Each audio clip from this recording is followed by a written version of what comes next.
guys, it's your guy in the chair here, and look, this is my review for Fool's Paradise, starring Charlie Day, Kate Beckinsale, Adrien Brody, Ken Jeong, and it was directed by Charlie Day himself, and it follows a mental health patient who literally just gets thrown out onto the street and finds out that he has a resemblance to a celebrity who's already in Hollywood. He gets dumped onto a lot, or he finds his way onto the Hollywood lot and ends up becoming a star overnight. Ken Jeong is down on his luck agent, and he ends up, you know, becoming Charlie Day's agent. And honestly, guys, this film is just a fucking mess. If I'm going to be completely real with you, this film is just all over the place. It's very unfunny, and I'm gonna be so real with you guys.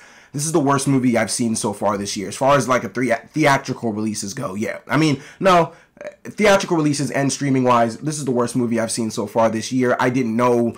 I like, what is this, May? Yeah, so March, April, May. Yeah, so literally in these 3 months, we've gotten 3 shit stinker movies. We've gotten 6-5 in March, we got Mafia Mama in April, and now we have Fool's Paradise in May. But I promise, it's crazy because I didn't think I'd see something worse than 6-5 or Mafia Mama so quick. But here we are, guys. Okay, first of all, I'm going to start with this, because there's nothing worse than going to see a comedy movie that is not funny. This movie is painfully not funny. It's excruciatingly not funny, and it's just frustratingly not funny. I mean, absolutely just ridiculously stupid is what this movie is. This movie has no... I feel like this movie just has truly no purpose. Like, if I'm being honest, I can compare this movie to, what is Amsterdam? If anybody has ever seen it, I don't think a lot of people did. It's that Christian Bale movie, John David Washington, Margot Robbie, Taylor Swift, that extremely stacked A-list movie that came out last year, which really just turned out to be an ensemble piece, because that movie was complete crap too. But that's basically what Fool's Paradise is. Fool's Paradise is literally a carbon copy of Amsterdam.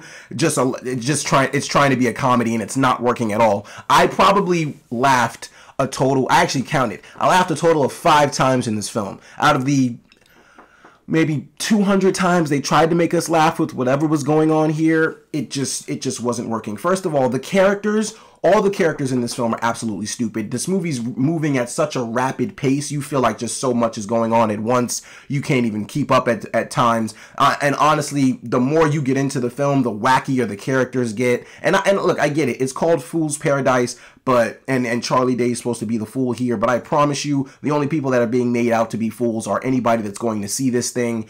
And that was me. I felt like a complete idiot watching this movie the entire time. I mean, parents used to tell us that Ed and Eddie was bad for our brains. Like, that movie was like Ed and Eddie would make us stupid. Like, we weren't supposed to watch stuff like that on Cartoon Network.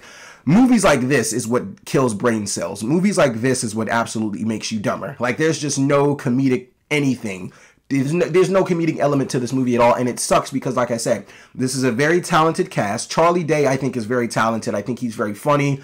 It's just, for whatever reason, when he's the lead in projects, it just doesn't really work out. Fist Fight was cool. Fist Fight had funny moments, but it was more so the other side characters in that film, Jillian Bell, Tracy Morgan, Ice Cube, that was really making me laugh more than Charlie Day was. I love Charlie Day from It's Always Sunny, and definitely love him in Horrible Bosses, but as far as I think this is his directorial debut. Dude, you got to go back to the drawing board on this one. I do not know what you were trying to accomplish here. On top of that, his character is one of the wackiest. Well, honestly, not really, because he doesn't really talk much, but that just really doesn't help the film at all. I'm going to be real with y'all. I checked out of this thing probably 25 minutes into it. I'm gonna be real. I was the only person in the theater. I lied to you not. At one point, I literally just started doing push-ups. I just broke out and started doing push-ups in this thing, because I felt like this movie was going on for way too long, and it just became frustrating, and I just needed to do something to pass the time. I'm not really the type to walk out of the theater. Like, I personally,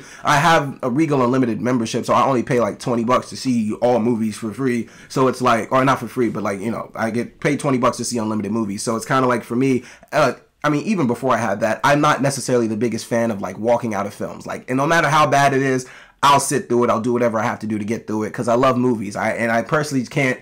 I can't leave a movie and just be wondering what happened at the end, even if it is a very terrible movie, and even if the ending is a big waste of time, which this one definitely was. But I mean, I couldn't really build up the courage to walk out of the movie, so I just ended up just breaking out and doing some push-ups. Shit, I did some dance moves. I had the whole theater to myself, so I was really just doing whatever I could to just keep myself entertained, keep myself awake. The Pepsi wasn't even helping at that point, because this movie was ridiculous. It's not ridiculously boring, but it's just so tasteless. It's just so lifeless and classless. It's just like, as far as a comedy movie goes, it just does not hit the comedy bar at all. Like, it's really just frustrating. Like, there's like a fine line that Dumb and Dumber really created. The first Dumb and Dumber really created between like good stupidity comedy, and even like some Will Ferrell, Adam Sandler movies go that route too, where they're very stupid, but it's still like you know, a funny stupid type movie. And then you have the line, then the line is drawn, and then you have movies like Hubie Halloween, and then just very terrible Dumb and Dumber 2. You have movies like that just completely take the stupid and just get absolutely out of control with it. And this movie takes stupid and just runs with it. This movie just goes all over the place with the word stupid.